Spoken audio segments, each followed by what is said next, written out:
This is To See Each Other, where we explore how people are reshaping small-town America and why writing it off as Trump country hurts us all.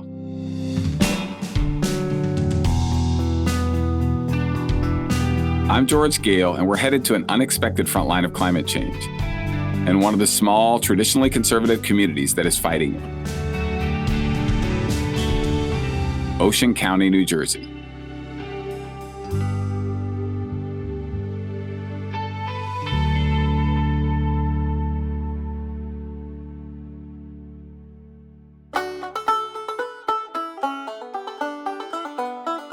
If you talk to lifers from the South Jersey Shore, they sound like poets as they talk about their home.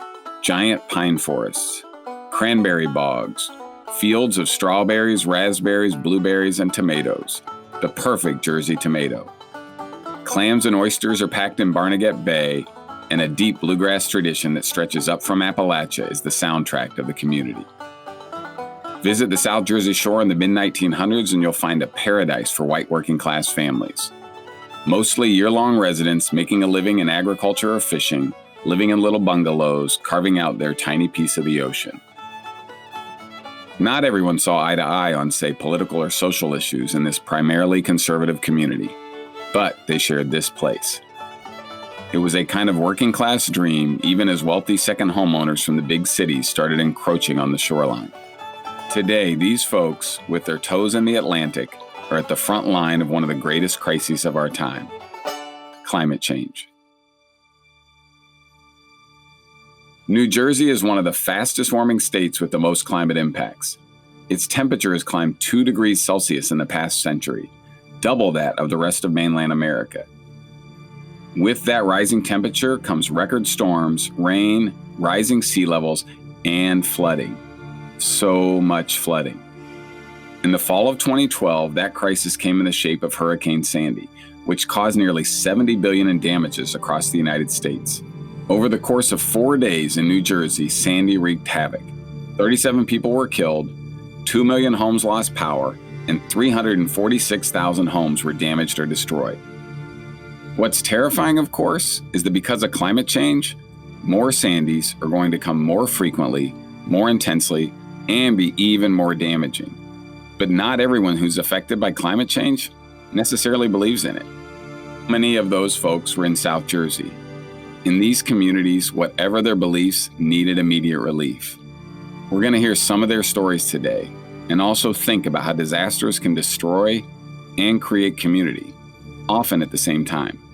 And in a time where it feels like we're living in one catastrophic disaster after another, we have a lot to learn from these Sandy stories. We're going to hear now from 3 Sandy survivors: Jody Stewart, Allison Arney, and Chuck Griffin, all of whom had their lives upended by the storm. First up, Jody, who was working in the bait and tackle industry when the storm hit. My town, first of all, is Mystic Island, New Jersey. It's a small community of 21,000 people total, just in a small little fishing community, small houses, 1,300 square foot, the original 1960 homes. I've been in this community since 1989 and working in bait and tackle for 25 years. When Superstorm Sandy was barreling up our coast, I thought, what's the worst can happen? A foot of water. We're always getting storm areas. I was like so many people just out there thinking, nothing, And I was preparing my attic, believe it or not, to move into my attic with my husband through the storm. I was fortunate enough, though, the night before the storm came, as I was preparing the upstairs in case we had to go up there, people I vaguely knew called me and said, "Do you have a place to go?" And I said, "No." And they said, "Come to our house." So I packed up, and 3 hours later ended up at these people's homes with my 3 cats, my husband, 2 days worth of clothes, and thought I'd ride the storm out with them. It was a couple miles from my house. I thought, we'll be fine. We'll be home in a day or two. And 3 hours later, we lost electricity and things really started changing.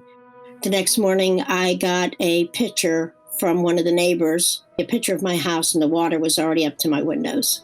And the storm hadn't even hit us yet. The eye of the storm had not come over. So I kind of knew at that moment we were in big trouble.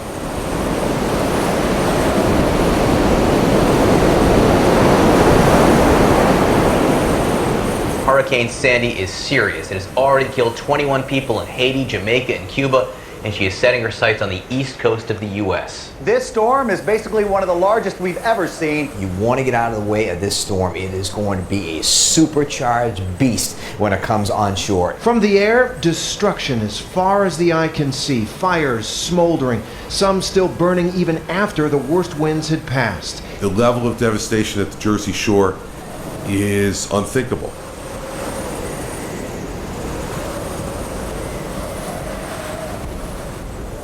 I do remember walking down the street and looking at boats that were hanging on electrical wires.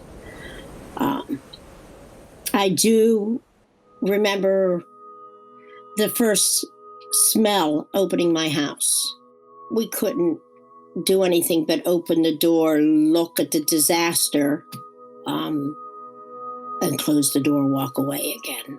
So we didn't even start working on our home probably till 3 days after the storm, is when people showed up at our house and just started helping us take everything we owned and put it on our yard. Anything that got wet had to go, because it wasn't just water that got us, it was black water. So it was contaminated. Raw sewage. There was no way you wanted to keep anything, including a picture that was hanging on your wall, because now it was also infected with mold and anything else that was growing. Of course, the marina I worked in at that time was totally destroyed. Totally destroyed. There was no pathway back for me for employment until the next spring. And I think I didn't go back to work till May. So I was out of work a long time. We basically financially lived off of compassionate people.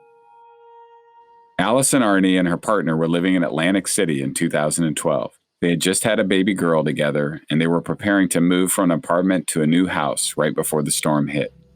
I think it was just like a false sense of security that even though we were on a barrier island, as long as we were close to the casinos, we would always be like high priority.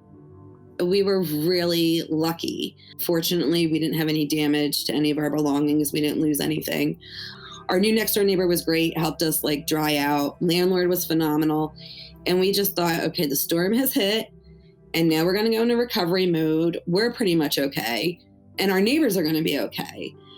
The appearances were good. Like FEMA was there right from that very first weekend that we were back.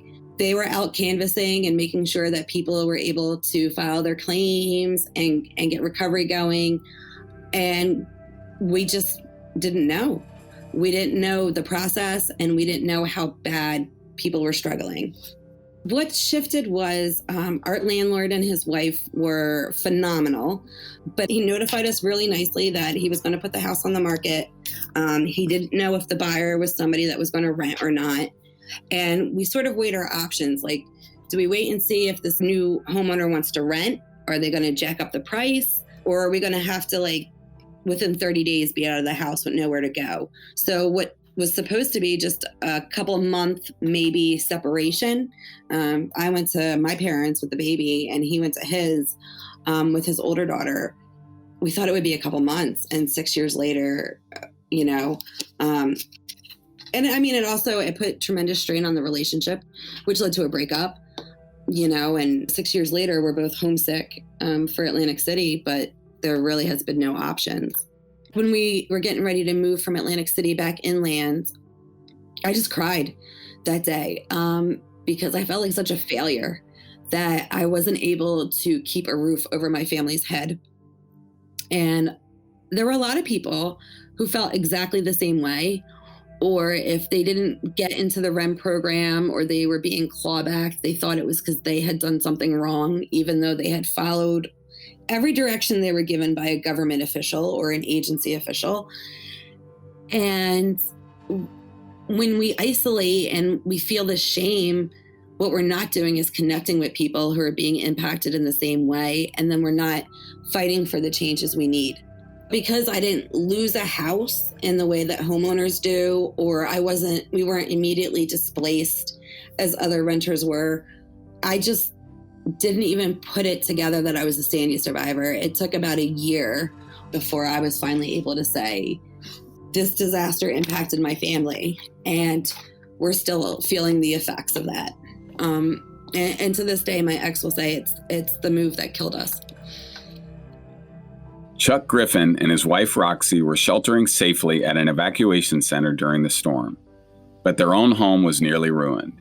It saw 4 feet of water during Hurricane Sandy, and like so many of their neighbors, they had to figure out what to do and who to trust as they got back on their feet. In like the first 6 months or so after the storm, everybody was just walking around like the zombies. They didn't know the next thing to do. They didn't know the first step to make. Who do I contact? What do I do? Do I build now? Do I wait? Do I tear it down? Do I elevate the existing house? Do I build a new house? People just all questions and no advice. I don't know if it was 6 months or a year went by, and then we started to get rumors about the government in an effort to get us to all elevate our houses so we can survive the next storm. The government was going to give us a $150,000 grant if you elevate your house on pilings. Pretty much when we heard about the grant, we got a builder. He was from up the street, and his kids went through the school system, and he was the coach of the basketball team. He was the greatest guy in the world. And we signed papers with him, and we gave him a 1/3 deposit, which was $50,000. And he never did a lick of work to our house or any of the other contracts that he had signed. So he just ambled the money away. And so 40 clients, of which I was one of them, got taken for the deposit that we left with him. So he had all these different people that he did fraud on, and they were in many different counties. So it became a court case on the state level, which took a long, long time. It took every bit of 2 years before we got the judge to say, okay, you're guilty. And so that took 2 years of just waiting. In the initial aftermath of the storm, aid poured in. FEMA approved $31 million in federal aid for New Jersey. 300 Marines were flown in to help with cleanup efforts.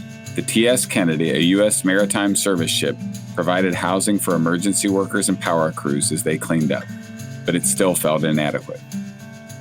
After the storm, it wasn't the big companies that came in to help us, the Red Crosses and things like that. It was our community who came and stepped forward and started a food bank and knocked on your door. It was the local churches who stood up and said, what can we do? Do you need boxes? Can we help you gut your house? And that's what this community was. I guess it still can be once it's recovered. We're still not recovered. There's still people not home. There's many people who sold and left. And then those are those people who lost their homes because they couldn't afford to keep them. Some of us were getting money from our insurance companies, but we were underpaid so drastically. And I had no clue who this organization was, but I was called by a friend of mine who said, Jody, come to this meeting at the local luncheonette. And I showed up and it was packed.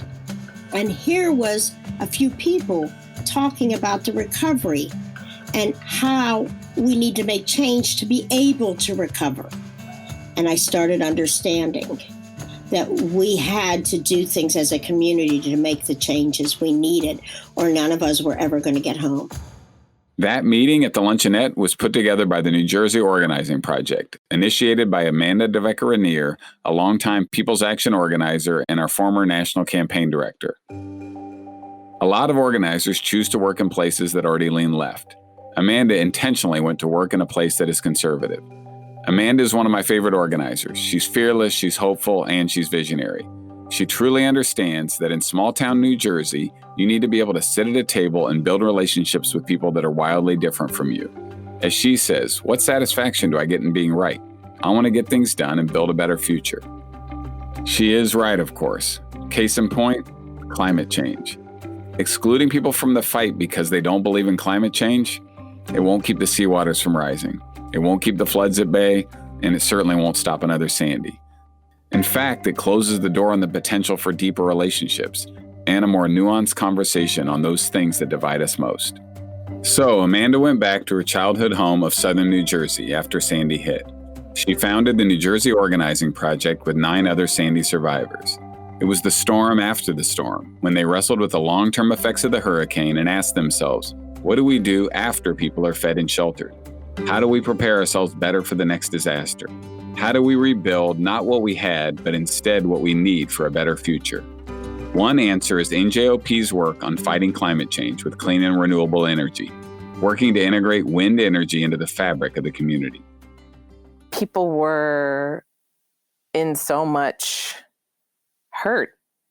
Like, imagine the worst storm you've ever seen in your lifetime comes, and your government is going to take care of you, or says it's going to take care of you, right? The federal government, FEMA, and then the state government.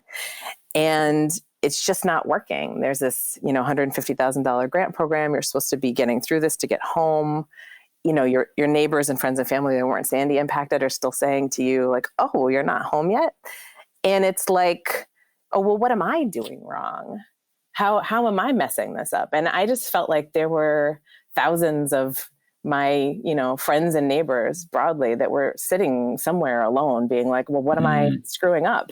And I knew that it was important that we could create a place that all of them could come to, no matter like who they voted for, what party they were registered for, and understand, like, you're not screwing up. There's a system in place that needs to be fixed in order for you to succeed. And we have to come together and do that. You cannot battle it out as an individual. Only if we join all of our experiences and all of our stories can we diagnose this properly. And then only can we have the oomph that we need to reform the system at the state level. My understanding is, like, the extreme weather events like Sandy do politicize people or wake people around climate change. That's an assumption. And then also, I know you're an organization that, like, you can be a part of the organization whether you believe in climate change or not. That's not the thing. Like, how do you hold that complexity? It is complex. It's remarkable how we can be next to each other and experience the same thing and have just like wildly different interpretations of it. But what I've learned is, no matter how wildly different our interpretations are, we can often end up agreeing about the thing that we need to do, especially immediately, to fix it. And so I think the thing with climate change is, like, no matter how we understand it, we are all stuck in our houses when it floods. And we can't get out, can't get to work, can't go to the doctor, can't go to the store and pick up something you're out of. And so what we try to do is just sort of, we've got some scientists that are part of the organization that are like local folks that have also experienced Sandy, and I'm so grateful for them. And we just try to say, like, look, like, these people think this thing, and our organization does too, but you don't have to agree with us. I think no matter what you think, we can agree we've got to do something about the flooding. So we can look at immediate mitigation efforts. Like, I just lifted my house. That's a huge mitigation effort for flooding. More people need to be able to do that. And we could think about roads and, expanding the marshes. There's all kinds of ways we can shift our communities to be able to live with the water we're seeing. And I don't know anybody that doesn't agree with that, no matter why they think that's happening. So we can all unite around that. Then it gets a little bit harder if you think about, well, we got to adjust to live with the water that's happening, but how do we prevent it from getting worse? So that's when you start to get into the question of, like, does this have something to do with fossil fuel and, emissions? You just picture those sort of spewing smokestack. And if you think the answer is yes, then that means wanting to shift to other kinds of energy and other ways of fueling things. And again, you come to this decision point where you say, look, we love the idea of New Jersey expanding offshore wind, which is something that our governor was really focused on. And we want to make sure it benefits our communities. And you can work with us on that if you think it's important to have offshore wind because it's related to climate change, or if you think it's important to have offshore wind because you want to see better jobs. Either way, come on in and let's work on this together. I don't know why we think everybody has to agree with us. Like, being right doesn't really matter, but we get so attached to it. What we need to see is changes in our community that make us have better lives. And I don't have to be right about anything to get that. I feel like you all have a unique experience to, bring to the fore right now, and that you've organized in a disaster. and brought people together that maybe wouldn't be together in the context of a disaster? Like, what do you feel like you have to teach as we're in one of the greatest disasters in American history? Stop blaming yourself. Something's going wrong right now. And even if you could do everything exactly right, you are still going to be struggling. And don't let that isolate you from people you care about or other people who might be facing the same problems. This is such a critical time for all of us that are the experts in our own experience. Like what each of us is going through now with COVID makes us an expert in that. We got to bring that together, like share those and create a picture of what's going on, diagnose the problem, and we're going to have to do something about it.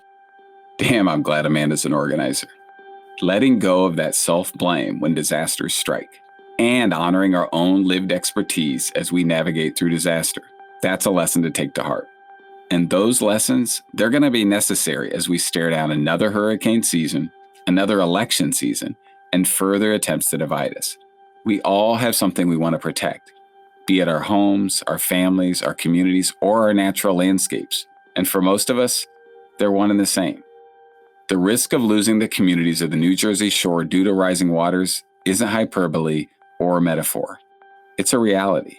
But when the community comes together to organize, we can hold on to the hope that we can transform that reality. And maybe even, as you'll hear from Jody, Allison, and Chuck, have the opportunity to transform ourselves. You know, the water is our livelihood and our lives. It's who we are. If you ask my husband tomorrow if he would move anywhere else, he would say no. He has salt water in his blood. This is what keeps him alive. So it's our life. But I know from reading scientific research that my house, well, I can't say my house because I'm 15 feet in the air now. I am elevated. But there will be water underneath my house by 2050. If we don't do something to change things, there will be water. So my community will be gone. They've already done a study for Mystic Island, which is part of Little Egg Harbor, a couple years back to buy out 100 homes. Then there was another one to buy out 500 homes. So they know that my community will be disappearing, and they're thinking about what to do. My thought is, I don't want to leave. This is where I live. This is where I breathe. This is what I fight for. But there's a chance down the road, especially if I have another storm, we will have to leave before it's always underwater. I know my community's doing what it can, but it's all a Band-Aid. It's a Band-Aid. We're raising streets. It's a Band-Aid. We are building living shorelines. It's a Band-Aid. But the main thing is changing people's thoughts, minds, having policies set in place for change. And if there is another disaster, we're already ready for it, prepared for it, and make it easier on the next people so it's not as traumatic. Allison, for her part, isn't letting go of that vision of New Jersey community, not for herself or her young daughter. You know, as a parent, you look at your kid and you think your kid's perfect and great. And my daughter's always had a flair for drama, even as an infant. And I think one day I just looked at her as a baby and was like, she's just going to realize how great she is one day. And she's going to take off. Like, this is just not going to be a big enough arena for her. And she's going to go find her way in the world. And then she found Jersey tomatoes. And I realized that even if that day ever came where she moved away, she'd always come back home, right? And she'd always be a Jersey girl. And now I look around at this child who loves the beach. She goes all the time with my parents, and she's such a Jersey girl. But I just look at communities that are dealing with flooding and how it's coming inland and how outside interests talk about like managed retreat. And now I'm worried that it's not going to be that Amara wants to leave New Jersey. It's going to be that she has to leave New Jersey, because I can't think what would happen if all of a sudden we started to lose our barrier islands as a place to live, I just get really worried that there's going to come a time where her choices are going to be taken from her. And that's, I think, really why I fight so hard, is because I don't want anybody to feel like they don't have a choice. You know, if you want to leave because you feel like that's what's secure for your family, that should be your choice.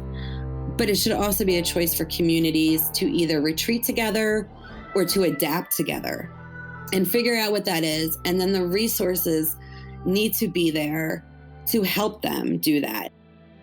The New Jersey Organizing Project has done just that. Chuck, who was displaced from his home for more than 5 years, is finally back. He's doing direct actions, he's telling his story to politicians near and far, and he's bringing his neighbors along with him in the fight. On the wall in my mother-in-law's house, she has a picture on the wall, and it's me and Senator Menendez and Cory Booker and our new Governor Murphy.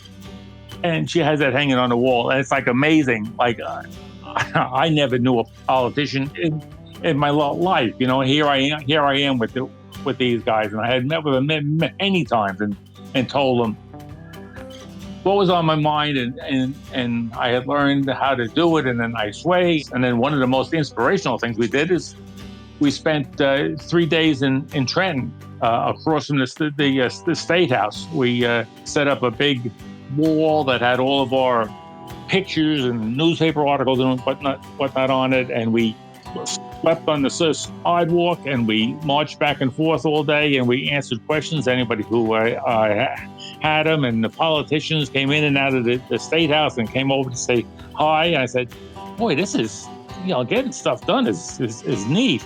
Yeah.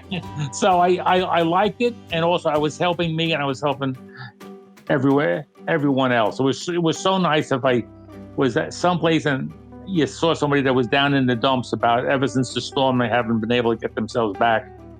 And I would say to them, look, you call this number and we will get advice to you. We might not be able to answer every question, but we'll be able to hook you up with somebody who can. And that was good. Being active in this thing, I've either gotten other people to become active in it also, or I've answered questions to people. So a lot of people know, hey, you can ask Chuck this. And we had an open house meeting at this house. So everybody came here to my house and met me and heard my story. And you give out a lot of advice, and it's nice. So that whole being involved part, I never would have thought that would be me, but it is me, and it's good.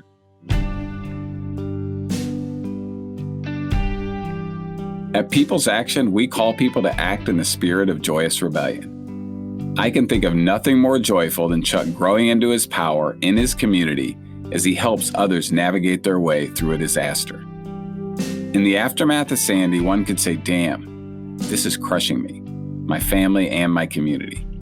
I'm sad about it. I'm mad about it. And it's not my fault that I'm in this situation. But much of what we are taught is that every single bad thing that happens to us is our fault. It's an impossible standard to hold ourselves to. And the shame that comes with that can be as personally devastating as the disaster itself. It certainly can keep us from recovering. As Amanda points out, it actually isolates us. And that separation hurts on so many levels, not least of all in our rebuilding efforts. We live in a period of crises. Last winter, I read Jill Lepore's These Truths, an incredible history of what became the United States. And reading a 750-page account of the U.S., you see periods of relative stability alternating with periods of extended crises, one after the other, often lasting decades. In that cycle, like it or not, apparently it's our turn to live in a period of upheaval. One of the gravest upheavals, climate change, it's a relentless disaster. It will wreak havoc on entire regions, countries, and continents, which will need to be rebuilt and reorganized. While we do all we can to prevent that decimation from happening, we also have to learn from the rebuilding and recovery that we do. We must think about the storm after the storm. The health and economic effects of a climate event, yes, but also the storms of all of our ongoing crises. the long-term stress of living with coronavirus, the impacts of police brutality on Black bodies and on our collective souls, and even the toxicity of this election season. They all have the potential to make us give up on each other. But I do feel hope in our reimagining of the future. I feel hope seeing people on the South Jersey Shore come together to rebuild after a disaster, even when they don't agree on the cause of that disaster. And I feel hope in the place we'll travel next, a rural county in North Carolina, creating an identity outside of its history of white supremacy and elevating groundbreaking voices to lead the community from within. For more incredible stories of strength and transformation and how you can learn more about the New Jersey Organizing Project, head to our website, peoplesaction.org/podcast. Thanks for listening. To See Each Other is produced by People's Action and the Mashup Americans. It is executive produced by Amy S. Choi and Rebecca Lair. Our senior producer is Sarah Pellegrini. Our development producer is Melissa Lowe, and our production manager is Shelby Sandlin. To See Each Other is sound designed by Pedro Rafael Rosado, original music by the Tang Brothers.